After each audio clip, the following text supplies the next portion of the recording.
Let me twig in there, get rid of that. So I'm going to use one large banana shallot, and that's shallot. Good enough.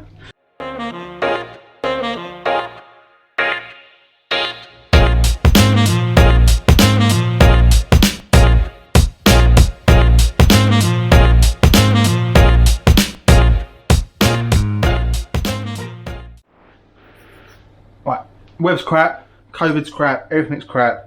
Let's make some nice comfort food. Let's make bangers and mash with a nice onion gravy. So, got some nice quality pork sausages. These are pork and caramelised onions. Good brand that we've all probably heard of. I'm going to stick these in the oven. You can cook them in a pan, cook them under the grill, cook them however you want. But we're going to cook them in a pan, because we're then going to use this pan to make the gravy with all of the nice fond left over from cooking the sausages. So, little drizzle of olive oil, just to coat the bottom of the pan, and whack the sausages in there. Give them a bit of space.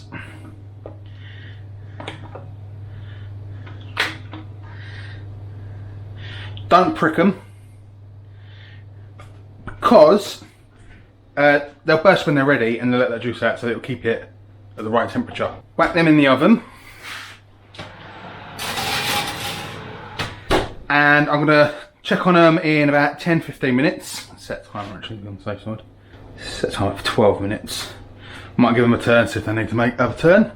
So the next thing we're going to make is mash. And no, your eyes aren't deceiving you. These are eggs. So, put the eggs to one side. I'll talk about them in a minute. I'm going to cut away, wash and peel these spuds. And voila, peeled and washed spuds. Get the eggs out of the way. Pot of water. Bring it up to a heavy simmer. Don't need to boil the crap out of them. Add a decent amount of salt. Not quite as much as you would if you're making pasta, but you get into that sort of level. You want these all to be roughly the same size, so these ain't too bad. This big one, I'm going to lop in half, just so they're all roughly, on average, the same sort of size. It is still quite long, but it's quite thin, so I'm alright with that size. No, that's all alright. So, in the water we go.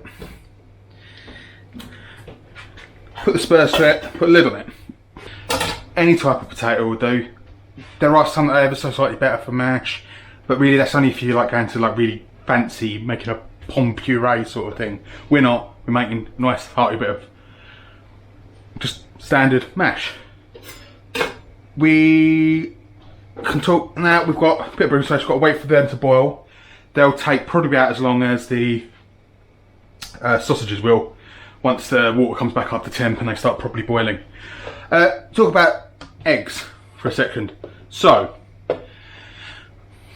it's more traditional to use butter and milk and stuff like that to make mash. So essentially what you add in there is fat. Butter, I'm on side with. Milk, just don't bother putting milk in. It's like putting milk in with your scrambled eggs. It doesn't do anything. It increases the volume ever so slightly, more so with scrambled eggs than it does with mashed potato. But it's just making it watery and wet and diffusing the mash. You don't want that. Butter, yeah. Butter is a nice decent flavour, nice decent fat. Anything with butter in it tastes better. But egg, because of the proteins that are in there, it's like putting egg in a carbonara. It gives it body, it gives it substance, it adds flavour as well. You can add egg and butter if you've got no problems and you're not seeing your cardiologist anytime soon. The proteins and the fats that are in an egg, especially in the yolk, do the same job as butter or a heavy cream, things like that, just with so much more punch. Yes, technically we're not going to be cooking these eggs, but they are going to get cooked in the heat, the residual heat of the potatoes, same way that the egg gets cooked in a carbonara with the residual heat in the pasta. But what we're going to do, let's take the lid off on that, let them boil away for a bit. What we're going to do with the eggs is we're going to crack them into like a cup. So this is a handy tip for any time you want, if you're ever using eggs, especially if you're adding them to something, just so that when you break the shell, you don't end up with shell in with the eggs. And you can just dump that into a frying pan. But let me tell you, if you break the eggs directly into the mashed potatoes, you're going to end up, if you drop any shell in there, it's not fun having to dig it out. So we're going to whack them in a cup, leave them to one side. Now we're going to do a bit of prep work for the gravy. So I said onion gravy, I lied a little bit, we're going to use a shallot. This is a nice big banana shallot. You can use onions, you can use the smaller, normal, I don't know what they're called, the ones that are just marketed as just shallots. You can use them as well. You don't want a lot, because it's an onion gravy, so it's a gravy with some onion in it that's flavoured with a bit of onion. It's not onion soup. Granted, onion soup on mashed potato doesn't sound too bad to me. I reckon that would taste quite nice. That's not what we're shooting for here.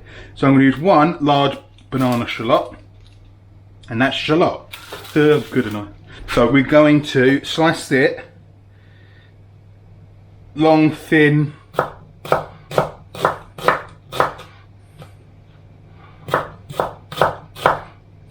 slices.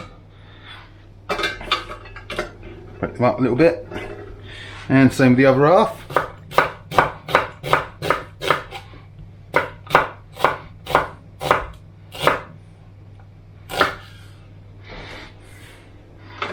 Right, we're also going to whack in, not too much garlic, but a little bit of garlic, so medium size and a smallish little clove, just more to use it up than anything. I'm going to peel them now because we're going to crush them in a bit later. Garlic, leave them to one side, like I said, I'm going to crush them in a bit later. A few other things, a bit of sage. Sage goes beautifully with pork. So, but we don't want all the stems, so I'm just going to pull the leaves off.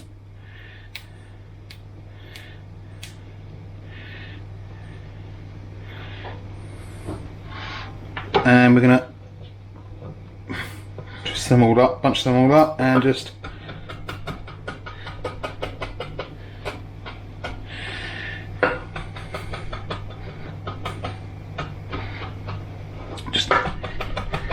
and we're just going to proper slice that down. Minced, I imagine is a technical term. We've also got a few sprigs of thyme, and also we don't want all the woodwork in there, so we're going to just pull as many of the leaves off as we can into a bowl. A few little bits of the stem get in there, it's no biggie. Just the bigger, woodier bits are a bit of a pain. So sage obviously goes with pork perfectly. Thyme, as far as I'm concerned, goes with pretty much any meat. It's probably my favourite herb at the moment. It's very kind of, I say it's quite British, but I suppose it comes up just as much in Asian cooking as it does anything else. So yeah, nice hearty bit of thyme. You can use dry. I'd probably say a teaspoon of each if you're going to use dry. That won't be too great. Also for the gravy, we're going to use a little bit of butter, a little bit of flour, probably a teaspoon of butter, and maybe a teaspoon of flour, a little bit extra because we might need a bit extra to thicken it up. Salt and pepper, and this is about half a litre of pork stock. You can use any stock you've got to hand. You're probably going to have chicken stock's probably going to be easier to get hold of. Beef would work as well. We're not using too much of it, and most of these flavours are going to be the main flavours that carry on through there. So yeah, chicken or pork. Beef will do as well in a pinch. Don't use fish stock or shellfish stock.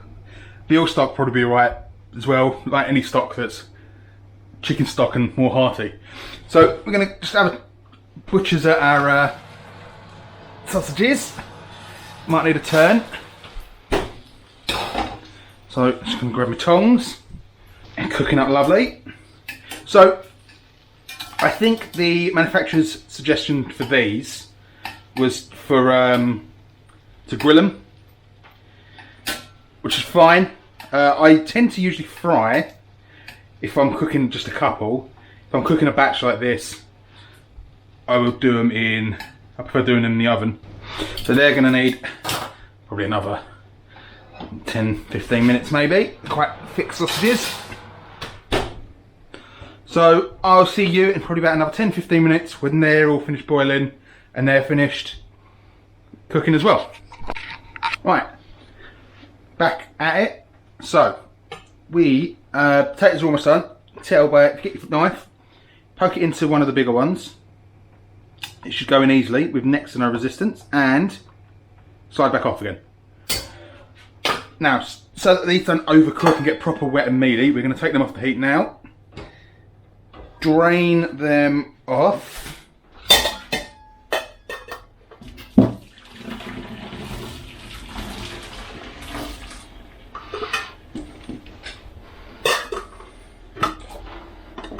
And we're going to let them steam dry for a little bit. They'll stay plenty warm, don't worry about that. But we don't want loads of extra water ending up in with the mash, because it's just going to make it crap. Right, and our sausage out of the oven. Beautiful. Right, now what we want to do is, remember that handle, well, turn your oven off. That handle is rocket hot, so we're going to get a tea towel and just put it on there. Now, I think I mentioned it a couple of times, I've always got a folded up tea towel there because I use a lot of pans like this in the oven or cast iron pans and the handles get hot. So I've pretty much trained myself to always hold stuff with a tea towel because it's not fun. But if you haven't got into that mindset, no problem. Just put a tea towel on there and that way you won't forget. But what we're also going to do, grab a plate, grab our tongs, grab our sausages. So I'm going to offload them. See that sticky gooey stuff on the bottom of the pan? That is going to go into our gravy. So pull these beauties out and just put them to one side. They will stay plenty warm, don't worry. But if you are worried, you can whack a bit of tin foil on them if you want. Keep them super warm. Now, where we are is, I've got a load of water here from somewhere. I'm going to get some kitchen roll, tea towel, tidy roll, paper towel, whatever you call it. And see there's a lot of fat there. We don't want all of that, so we're just going to soak a load of it up with our tea towel. Not with our tea towel. You could use a tea towel if you've got crappy old tea towels that you don't want. But with our paper towel. Get the 90% of it out, 95%. You don't want any more pooling of it. Right, chuck that in the bin because it's rubbish. You could have poured that off if you wanted to in something and let it dry. Let it cool down before you put it in the bin. Don't pour it down the sink though, because that's the sort of stuff that will get hard and block your pipes. Whack the heat back onto this. Medium to medium low. Don't want a lot of heat in there. So get a spoon with flat bottom so we can scrapey. And we're going to go with our shallots in the pan. And we're essentially deglazing all that lovely flavorful. A lot of it's going to stick to the pan with the spoon, but we'll sort that out in a minute, don't worry.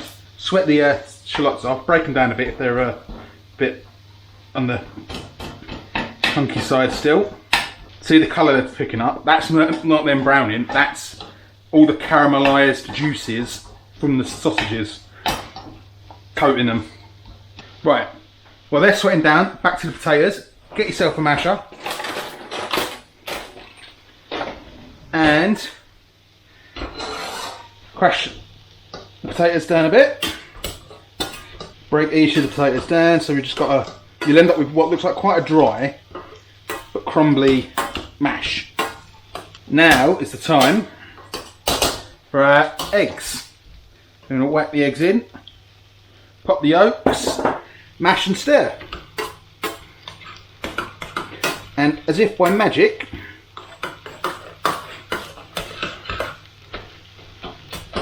a lovely, creamy,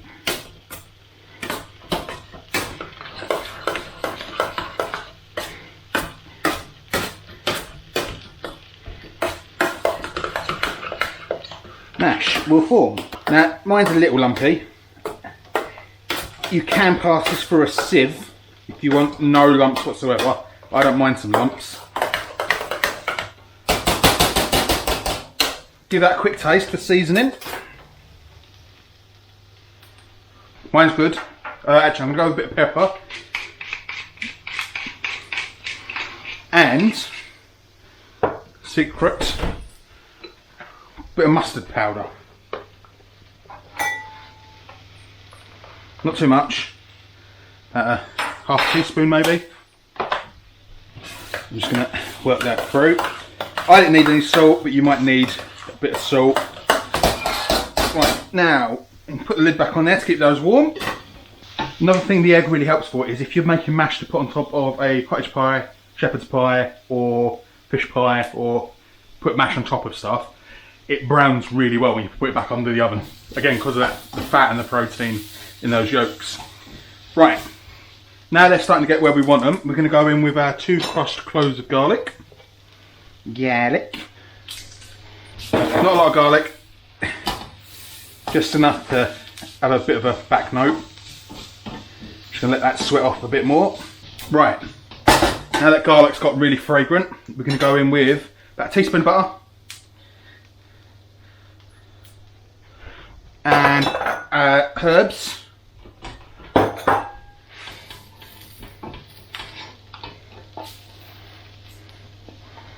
Get the butter melted and all in amongst everything, and the herbs as well. Now I haven't salted this because I don't know how salty those sausages are, so I don't know how much salt they've left in the pan, so I don't know how salty this is at the moment, and I can't try it yet because A, it's way too hot, and B, it's just not going to tell me anything.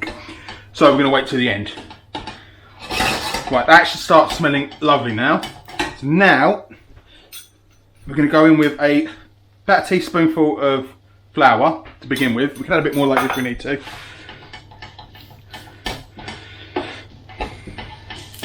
Stir that around. It will start to kind of make a bit of a roux, but not properly. But yeah, all of that. See all that? Scrape all that off your spatula as well. That's a flavour bomb. So now we're going to go in with our stock.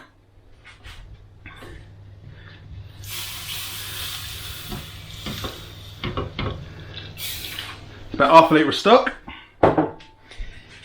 And we're going to gently, not so that we spill it all like I just did, scrape up the bottom even more, get everything off, and we're going to whack the heat up a bit as well.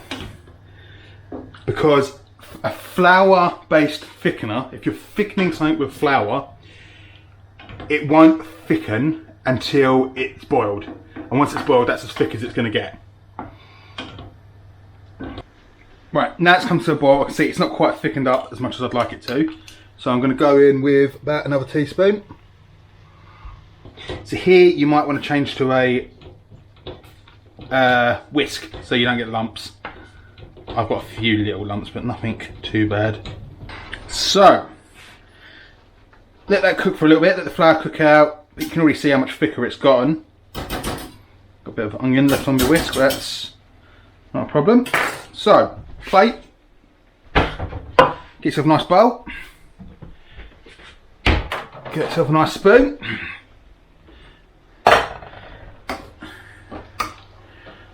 Dollop of mash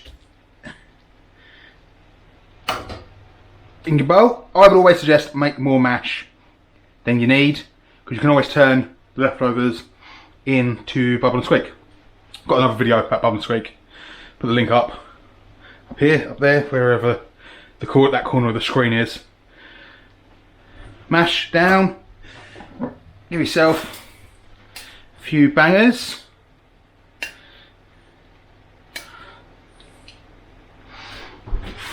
And last but not least,